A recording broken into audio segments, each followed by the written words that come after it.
quatro cantos desse país. Então, portanto, é evidente que que a luta foi quem levou as condições objetivas para que a abolição ocorresse, né, da forma que ocorreu.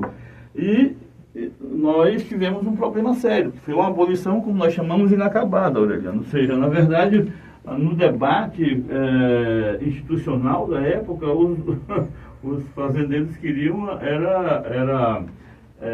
que o Estado indenizassem, né, com a abolição daquele crime, né, que vinha ocorrendo. Ou seja, eles iam ser beneficiados pelo crime que eles cometeram durante séculos. Exatamente. É tanto que houve até, se vocês pesquisarem na internet, houve esse debate, acho que há alguns anos atrás, de um parlamentar que era herdeiro de algum desses fazendeiros, falando da possibilidade de cobrar na justiça alguma reparação por ter perdido seus escravos lá atrás. E como o racismo e como a escravidão é um crime contra a humanidade, nós até dizíamos, demos corda, entre com esse processo, porque aí, quem sabe, abre brecha também para a gente entrar, identificar quem são esses herdeiros da escravidão, e também entrar com processos contra ele, né, porque a escravidão está estabelecida como um crime contra a humanidade, um crime, inclusive, um crime hediondo, né? Então, para você ver os absurdos, né, que a gente acompanha na sociedade brasileira. Então, tudo que a gente está acompanhando hoje, essa história dos kids pretos e tudo, isso está tudo muito, muito misturado, né, com essa sociedade que ainda é escravocrata, né, com essa sociedade que ainda quer o privilégio de uns sobre os outros. Porque o racismo é basicamente isso. É um sistema de privilégio, né, e de dominação. O racismo ele tem uma função social, né, de manter alguns sobre a condição de dominados, né, de explorados, e a condição de outros que se beneficiam dessa situação da sua cor da pele, né, e daqueles status que a sociedade lhe dá. Então, é lamentável e não é fácil, Aureliano, a gente vai ter que conviver com isso, mas a luta tem que ser permanente, né?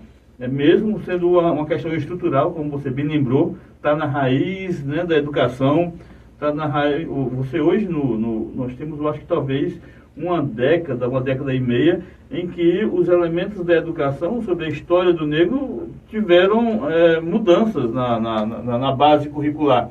Eu, por exemplo, quando estudei ao ensino fundamental, na década de 70, eu lembro que Zumbi era tido no livro de história como uma lenda. Ele não era um ser histórico, né, que lutou pela liberdade. Ele era uma lenda. E até diziam que ele tinha se suicidado, tinha pulado de um... Não sei se vocês lembram disso. Ele dizia que ele tinha suicidado, pulado de um penhasco. Ainda hoje chama de Zumbi quem anda por aí perambulando. Não é? Então, assim, a história de Zumbi como um líder, como um guerreiro, como um rei de seu povo, né, como um grande general antes e tudo, isso não era contada.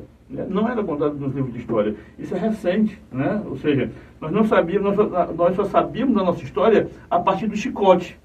A criança, quando era apresentada a sua história, era o chicote, era o pelourinho, né? Hoje, que algumas escolas, você já começa a compreender que a história do negro ela é anterior à escravidão.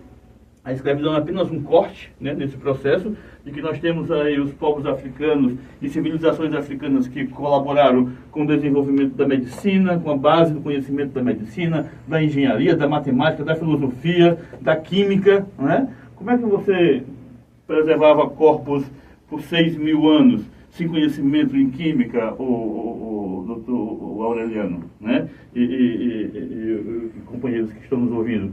Isso é impossível. Como é que você construiria monumentos como as pirâmides do Egito, que até hoje a engenharia moderna ainda discute como é que foi feito?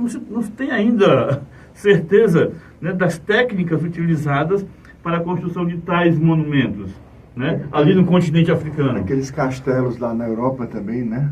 Sem dúvida. Eu visitei lá em Versalhes, eu fiquei impressionado. Disse, como é que construiu isso aqui há 1.500 anos atrás, 2.000 anos atrás? Sem máquina, sem nada. E está em pé até hoje. Né? Então, esse conhecimento, a educação não ajudou a entender assim, aqui, isso aqui é conhecimento africano, negro africano. Tanto que o Egito, muita gente pensava que o Egito era uma civilização branca, né? O Egito, ele passa a ter uma influência branca europeia com a invasão macedônica, com Alexandre o Grande, né? Que aí tem as chamadas dinastias ptolomeicas no Egito. Mas antes disso, os faraós, né? As rainhas eram do povo preto africano, né? E não de europeus. Aliás, só lembrando que esse tema, né, foi título da redação do Enem. Agora, Isso. domingo passado, foi domingo Não, há 3 domingos atrás. Então foi um tema bem interessante, porque trouxe à baila, né, um assunto que está adormecido, principalmente, como você disse, nas escolas. A história que a gente aprende, a história do Brasil que a gente aprende nas escolas, são coisas lendárias, né? São fantasias. Eles nunca contam a verdade. A realidade começa pelo descobrimento do Brasil. E disse que foi um acaso. Todos nós sabíamos que já havia o Tratado de Tordesilhas, né? Isso. Que já havia assim, um mapa do que seria o mundo, além do oceano. Né? Então, a história do Brasil é a mesma coisa. O que o Dom Pedro II queria fazer era uma espécie de reforma agrária. Ele foi impedido porque os fazendeiros de café, por exemplo, não aceitavam. E o resultado foi esse: soltar os negros. E eles foram para os morros, e daí para frente começou a delinquência, uma série de problemas sociais, por conta da necessidade. Eles queriam sobreviver, né? Não é isso? Ou estou exagerando?